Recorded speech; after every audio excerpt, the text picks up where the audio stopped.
काफी इम्प्रूवमेंट है पहले से, मतलब 80 to 90% इम्प्रूवमेंट है सर। ठीक है, मैं आपको आगे का मेडिसिन भेज। दोस्तों, आपने अभी ये जो कन्वर्सेशन सुना, ये हमारा और हमारा एक पेशेंट का है जिनको पिछले 2 साल से सेक्स रिलेटेड प्रॉब्लम थी। और आज इस वीडियो में ये बताऊंगा कि कैसे इनका सेक्स प्रॉब्लम हम लोगों ने सॉल्व किया, जो कि सिर्फ 2 महीना में लगभग 90% सॉल्व हो चुका है। वो कैसे सॉल्व हुआ, हमारा क्या अप्रोच रहा, हम लोगों ने इनको ऐसी कौन कौन सी मेडिसिन खिलाई जिससे कि इनका प्रॉब्लम एकदम जड़ से समाप्त हो गया।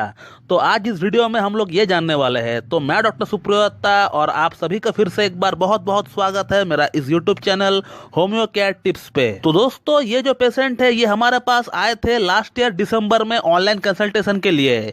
इनको भी वही कॉमन प्रॉब्लम्स थी जो कि सेक्सुअल प्रॉब्लम्स के अंतर्गत देखी जाती है, like erectile dysfunction, premature ejaculation, lack of libido. तो यही सब प्रॉब्लम्स ये पेशेंट भी फेस कर रहा था। और मेरे पास आने से पहले इनका बहुत जगह से इलाज भी चला। उनमें से 2 बड़े यूट्यूब के सो कॉल्ड होम्योपैथ भी थे जिनका वीडियोस आप लोग बड़ी चाह से देखते हो। मगर दुख की बात यह है कि किसी एक भी होम्योपैथ ने इनका केस को सही से रीड ही नहीं कर पाया, पढ़ ही नहीं पाया। ये जो पेशेंट है ये केस टेकिंग के दौरान बार बार एक ही बात को रिपीट कर रहा था, बार बार एक ही बात को दोहरा रहा था।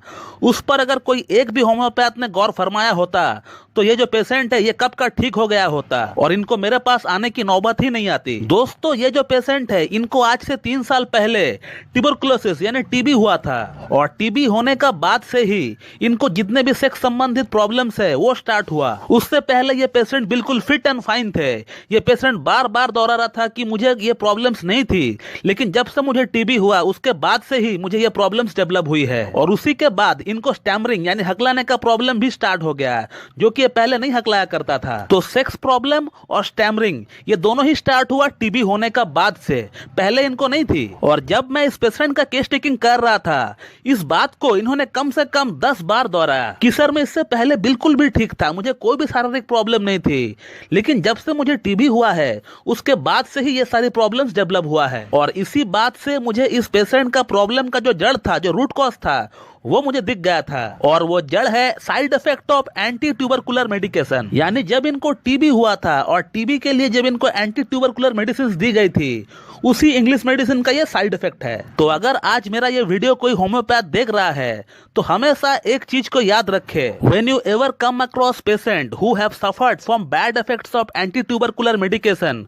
so please in such cases do remember a drug name which is known as streptomycin. Streptomycin है जो मेडिसिन है ये टीबी पेशेंट में ही दी जाती है। बट जब आपको कोई ऐसा पेशेंट मिले कि इंग्लिश ट्यूबरकुलर मेडिकेशन के बाद अगर कोई साइड इफेक्ट चालू होता है पेशेंट में, और वो साइड इफेक्ट कुछ भी हो, टॉप टू बॉटम कुछ भी हो सकता है। इस केस में मैंने सेक्सुअल प्रॉब्लम और स्पीच प्रॉब्लम के लिए स्टेप्टोमाइसिन का इस्तेमाल किया है, लेकिन आपका पेशेंट को अगर कोई और प्रॉब्लम है, फ्रॉम टॉप टू बॉटम कुछ भी प्रॉब्लम हो सकता है, तो फिर आप आंख बंद करके स्टेप्टोमाइसिन के बारे में सोचिएगा। लेकिन element after bad effects of anti tubercular medicine ही होनी चाहिए, तभी स्टेप्टोमाइसिन काम करेगी, अदरवाइज नहीं। और इस पेशेंट को मैंने स्टेप्टोमाइसिन 200 और 1 mg का एक सिंगल डोज ही दिया है अब तक। और आज तकरीबन 2 महीना हो चुका है इनका ट्रीटमेंट हमारे पास चलते हुए, और इनका प्रॉब्लम कम से कम 90% तक सॉल्व हो चुका है। पिछले 2 साल से वो यहाँ वहाँ के मेडिसिन खा रहे थे, लेकिन इनको कोई भी फर्क नहीं पड़ा था। लेकिन हमारे पास सिर्फ 2 ही महीना ट्रीटमेंट इनका चला और इनका प्रॉब्लम कम से कम 80 to 90% सॉल्व हो गया। और इसी के साथ इनका जो स्टैमरिंग प्रॉब्लम थी, जो हगलाने का प्रॉब्लम थी, वो भी कम से कम 60 to 70% सॉल्व हो गया। मैं फिर से चाहूंगा कि आप लोग इस पेशेंट का फीडबैक एक बार पूरा सुने। हेलो जी, मैं बोल रहा था जी। डॉक्टर दत्ता जी, आपका जो ट्रीटमेंट चल रहा है हमारे पास इरेक्टाइल डिस्फंक्शन, प्रीमैच्योर इजैकुलेशन का, इन शॉर्ट अगर मैं कहूँ सेक्स प्रॉब्लम का जो ट्रीटमेंट चल रहा है 2 महीना से, उसमें कितना इम्प्रूवमेंट आपको हो रहा है?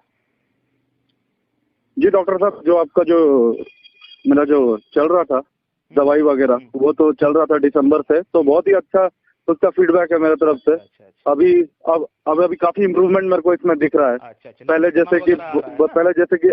जैसे कि काफी दिक्कत था, काफी ये सब मामला में मैंने तो आपको सभी कुछ शेयर किया है। हाँ हाँ, शीघ्र पतन का हाँ, लैक ऑफ।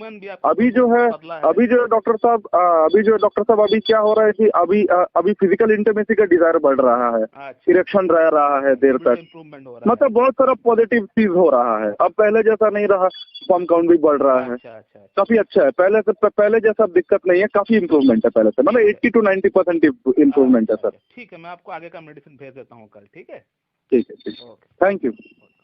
और इस महीना मैंने इस पेशेंट को स्ट्रेप्टोमाइसिन 10 mg का एक सिंगल डोज अभी तक दे दिया है। तो इस वीडियो में आपने ये देखा कि कैसे एक सटीक होम्योपैथिक ट्रीटमेंट की मदद से सिर्फ 2 ही महीनों में impotency, erectile dysfunction, premature ejaculation, lack of libido, semen की क्वालिटी सभी में इंप्रूवमेंट लाया गया है। जबकि किताब में कहीं पर भी स्ट्रेप्टोमाइसिन के बारे में ये नहीं बताया गया है कि ये सेक्सुअल स्पेयर में काम करती है। तो यही है क्लासिकल होम्योपैथी, यही है इसकी खासियत, यही है इसकी सुंदरता।